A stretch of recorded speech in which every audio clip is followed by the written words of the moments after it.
Olá pessoal, hoje nessa aula sobre tecido muscular a gente vai conversar um pouquinho sobre as características gerais desse tecido e vamos fazer um breve comparativo entre os três tipos de células ou miócitos, né? O que são os miócitos?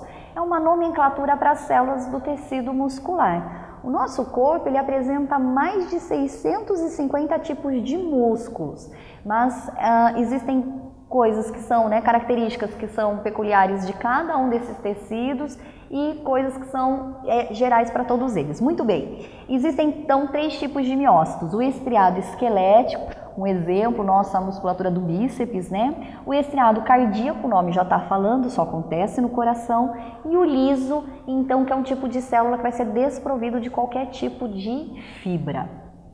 Muito bem, no caso da célula, aqui eu estou fazendo uma célula comum e geral.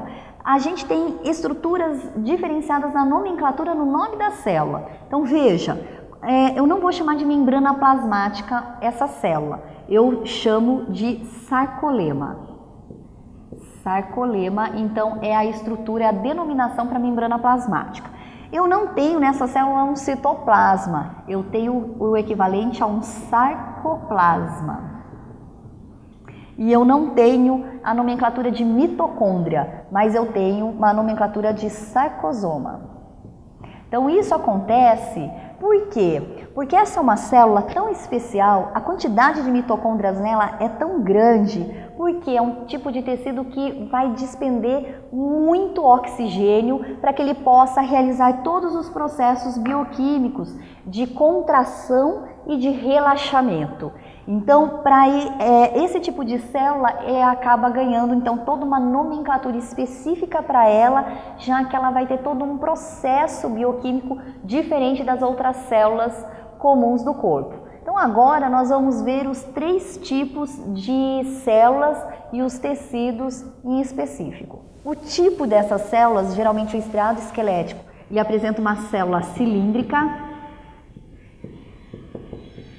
O estriado já apresenta uma célula ramificada, então toda vez que vocês virem um desenho de célula com ramificação, com bifurcação, é estriado cardíaco. Que alguns vestibulares trabalham isso, né? Os desenhos pedindo para vocês localizarem.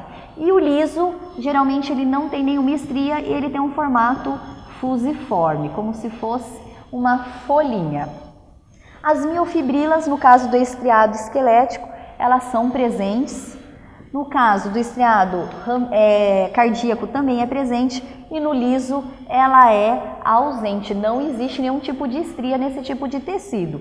Isso tem um pouco a ver, inclusive, com o processo de regeneração, né? O estriado esquelético, ele não tem tanta regeneração porque ele tem muitas estrias, então geralmente quando acontece uma lesão nesse tecido, o reparo é pelas células satélites. No caso do cardíaco, ele tem um pouco menos, então até um primeiro ano de vida a gente consegue fazer o reparo, depois disso ocorre qualquer lesão, um processo de cicatrização, e o liso ele consegue ser regenerativo justamente pela ausência aí das miofibrilas. Os discos intercalares, no caso do estriado esquelético, ele é ausente e do liso também ele é ausente, ele vai ser presente apenas no estriado cardíaco. Então, é uma estrutura bem característica desse tipo de tecido. O núcleo, no caso do estriado esquelético, ele é vários, né? Eles são múltiplos, então aqui eu posso encontrar vários núcleos e sempre na região da periferia e periféricos. No caso do estriado ramificado e do liso, aí eu já tenho um único núcleo e central. A mesma coisa para o tipo de liso, um núcleo e também centralizado. A contração, o esquelético estriado, ele é rápido. No caso do cardíaco, ele também é rápido e ele é contínuo, e no caso do liso, ele é bem lento. E o controle, aqui no caso do rápido, ele vai ser voluntário, ou seja, eu consigo parar e movimentar esse tipo de musculatura. No caso do estriado cardíaco, ele é involuntário, graças a Deus, senão a gente poderia parar o nosso coração e a gente não deve fazer isso, né? Não temos controle para isso. e o liso também é involuntário. Então fica aqui para vocês um resumão dos 3 tipos de tecido muscular. Bons estudos, até o próximo encontro.